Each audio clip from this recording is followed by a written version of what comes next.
5% deposit and no LMI scheme for first home buyer has already fueled the housing market in Australia. And in this video, I'm going to cover which state has already started benefiting in terms of the price growth. And if you are an investor looking for a quick growth, what states you should focus on to invest right now. So stay till then. This is Priyank Patel, buyer's agent, and I help people buy properties every single day. In this video, let's start with how it is different, the new scheme, 5% and no LMI scheme, how it is different than the previous scheme. See, in the previous schemes that we had in last year, there was a cap on number of people can apply. There was also cap that first home buyer has to earn X amount. For example, if it's a single applicant, they can only be able to get the benefit if their income is below $125,000. If it's a couple, joint family income has to be below 200k. In the new scheme, there is no cap. That means even if someone is making like $250,000 or $300,000, they can still get benefit from this scheme. In the previous scheme, there were a cap on like how many people can apply, also the price point. For example, in Sydney, if you're buying $1 million property, you're not eligible for it. The maximum price you can aim is 900k. And in Sydney, nothing much you can get in 900k these days. But the new scheme, they increase the price cap to 1.5 million. That's really, really good. Isn't it really good? A lot of first home buyers now able to afford $1 million property, 1.1, 1.2, 1.5 million property just with 5% deposit and no LMI. This has naturally put the pressure on the market. I have seen so many suburbs, especially Western Sydney suburb and Southwestern Sydney suburb, where airport is coming. Some properties were about 1.2 million, 1.3 million. I have seen 5% growth already in just 1 month. Instead of 1.2 million, now they're selling like 1.250, 1.270. The price has already gone up. Same with a lot of regional NSW suburb, a lot of Melbourne suburb. Let me show you one auction clearance chart as well. See, in here, what we can see is Victoria, 65% auction clearance, and that too with a big number of 1,892 results available. That's a really, really big number. In Victoria, we started buying last year, and the property we used to buy about $600,000, $620,000. Now in the same suburbs, same properties, people are selling for $700,000 because it has picked up a lot. Everybody who used to get afraid, oh, Victoria, I don't want to buy. Now everybody start talking about Victoria because people think, oh, within half an hour from city, you can still buy 4-bedroom, double garage, 2-bathroom property below 700k. Let's go and buy. So demand has gone up significantly. Supply hasn't gone up as much. Obviously, Melbourne still struggle with the supply issue, right?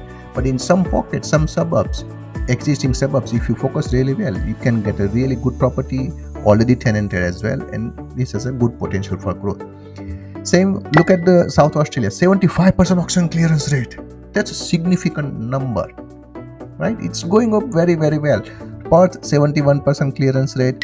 New South Wales, it's not as high as I would like, but 58% is not that bad. With the number is 1298. That's a really good number. Now, obviously, Northern Territory and Tasmania is showing 100%, but I wouldn't pay attention on that one because only 1 or 2 properties we have results for that state. Now, let me draw your attention to some areas, where if you are an investor, you can focus right now and you can make money. To focus on simple fundamental supply versus demand, that's how the price go up, right? We have a target of building X number of properties by 2029. And looking at this one, here is the breakdown. New South Wales, no matter how hard we try, we can only achieve 65%.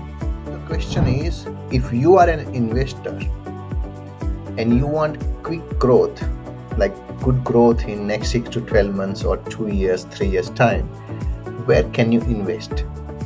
I always believe in supply and demand. So if the demand grows but supply cannot catch up, naturally price will increase. So let's look at the breakdown.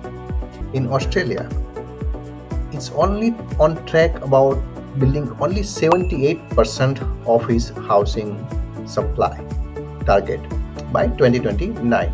And here is the breakdown as per the individual states. New South Wales will only be able to build 65% of its target housing supply by 2029. That means we will be very, very short in terms of the supply in New South Wales. Victoria will be really good. 98% of its target will be met. That means if you are an investor, if you want to buy in Victoria, you really want to make sure you buy in an area where there is not much land available. Otherwise, what will happen is, if there is plenty of land and Victoria is on track to meet its target, that means they will keep building so many new houses in that suburb and price may not go as high as you would like. So if you want to buy Victoria, try to find established proven suburb. Queensland 79% of its target, South Australia 71%, Tasmania only 51%. That means Tasmania will have a big gap. Even worse, Northern Territory. Looking at things right now, Northern Territory will only be able to achieve 31% of its target by 2029. That means Northern Territory will have the largest gap in terms of supply versus demand. If demand stays the same or if demand increases, supply cannot catch up, Northern Territory may see the highest price growth.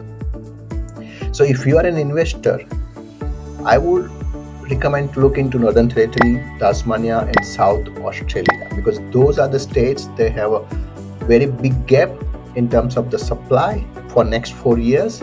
If demand stays the same, if demand for the rental property stays the same or increases, price will naturally follow.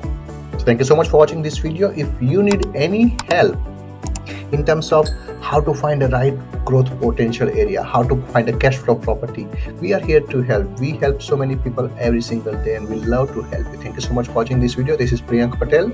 See you next time.